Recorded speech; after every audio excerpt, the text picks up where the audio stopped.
I was 32 minutes into Gladiator II and I wanted to leave the cinema.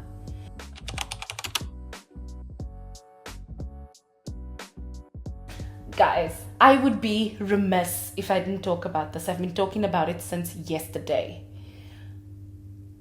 I saw Gladiator II. I saw Gladiator II. Oh my god. Firstly, I'm so disappointed. Disclaimer, I'm not someone who gives up on films. A film could be bad and I would sit through it to the end. I pay my respects to the duration of the film, even if it's terrible. I was 32 minutes into Gladiator II and I wanted to leave the cinema.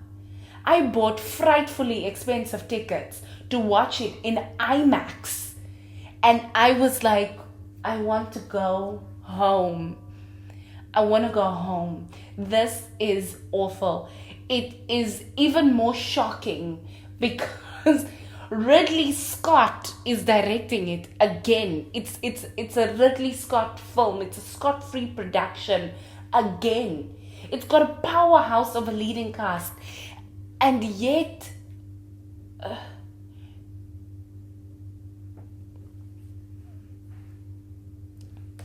guys, it was bad. It was bad. It felt like it was brought to us by the creators of Game of Thrones season 8.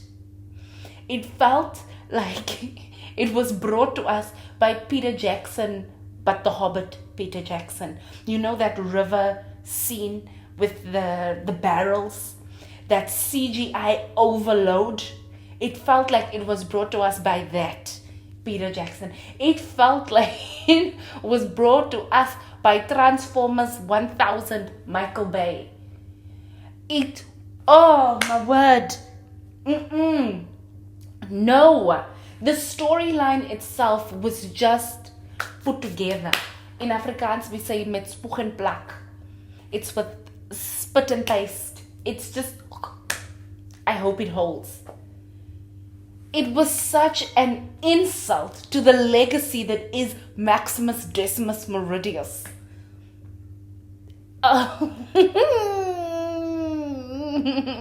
Spoilers ahead. If you haven't seen it yet, turn me off or skip ahead. But no, just absolutely no.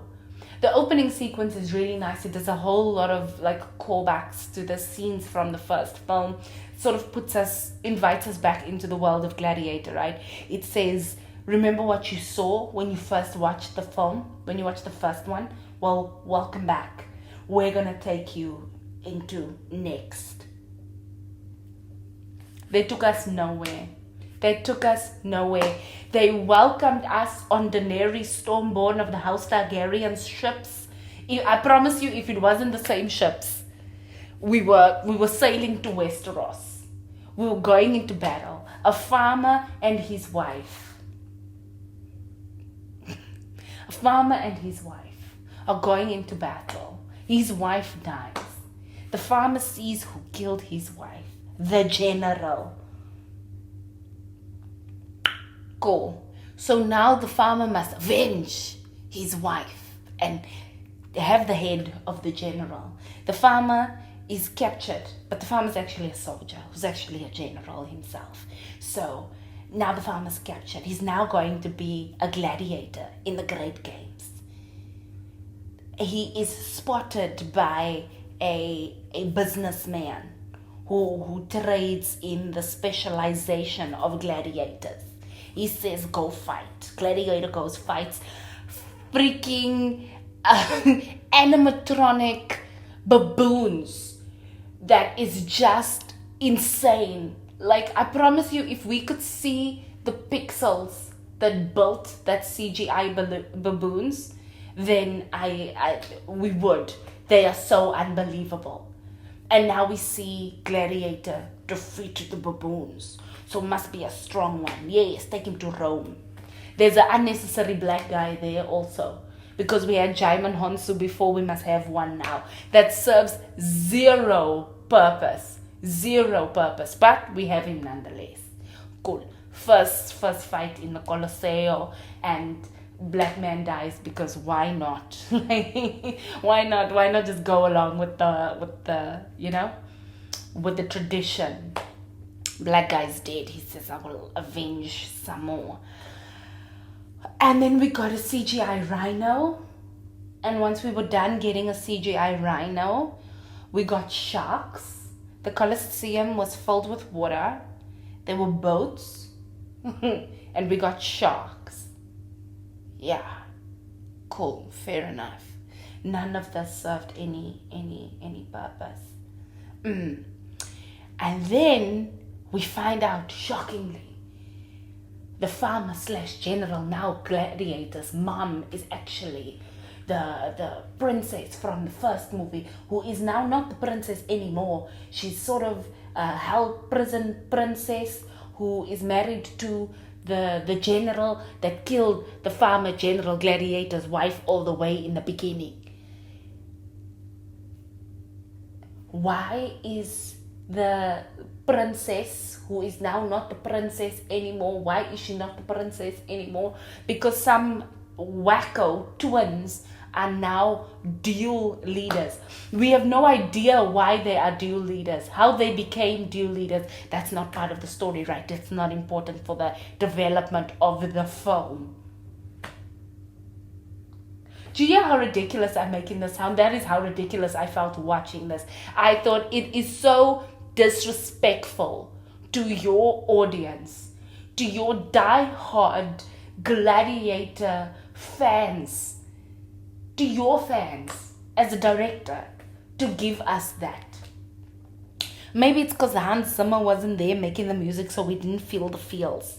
But I felt nothing. Start to finish, I felt nothing. For their story, for their character development, for the plot, there was nothing evocative about this. Uncle Denz was in there playing American gangster version of Iago from Othello. If you've read Othello, you know Iago is like some spiny little, schemy little whispering man in the background. And that's who Uncle Denz was. Hood stage presence in Rome. Motivations are a little bit gray. We find out his motivations at some point, but even then we're like, really? That doesn't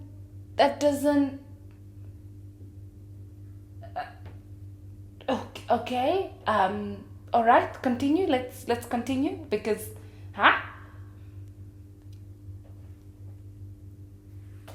no, just no, just a whole lot of no. Whoever did the sound mixing also. You're telling me I can hear the Foley crystal clear. I can hear the sound of the rocks. I can hear the swing, swing, swing from the swords. I can hear the from the stabbing. I can hear all of that. But the dialogue has an echo. I am the last person to speak on sound, right? I have my little mic over here and I'm in a room that sounds echoey, but that's that. I am not a Ridley Scott production. I have no idea why the sound production of the Colosseum scenes, of the big hall scenes, was so hollow. It's like the person with the boom was standing across the room. Where were you? Where were you? Could they not reach them with the boom mic? Were they going to be in the shot? Oh no. Hey! No, I want my money back. I want my money back. I didn't even feel the need to sit and digest what I saw. I just said, let me go. Let me go home and go watch the first Gladiator to repair what Gladiator II just did to my psyche, because absolutely not. It's a no from me. So go watch at own risk. No, go watch. Maybe this is all my opinion, right? And maybe you'll differ. Maybe your cinematic experience of this film would be so vastly different. But mine, oh no. Mm-mm, mm-mm. No, thank you. No, thank you. Even at the end, when the credits started rolling and we got Hello, Shalom. When that song broke, like into the end and then took us into the credits, it did nothing. It did nothing. Remember when that song played? When Maximus Decimus Meridius was laying there in the center of the Colosseum. And he said Lucius is safe. And the princess made a big speech about one man's life being lost for Rome. Let it not be in vain. And the other man from Parliament said, who will help me carry him? And that song started building and you just started bawling because, oh my God, that scene just punched you in the gut. It was just so good. It was a moment of cinema. I experienced not one such moment of cinema watching Gladiator II. Not one. It just was. It's a movie that just was. Mm-mm-mm-mm-mm.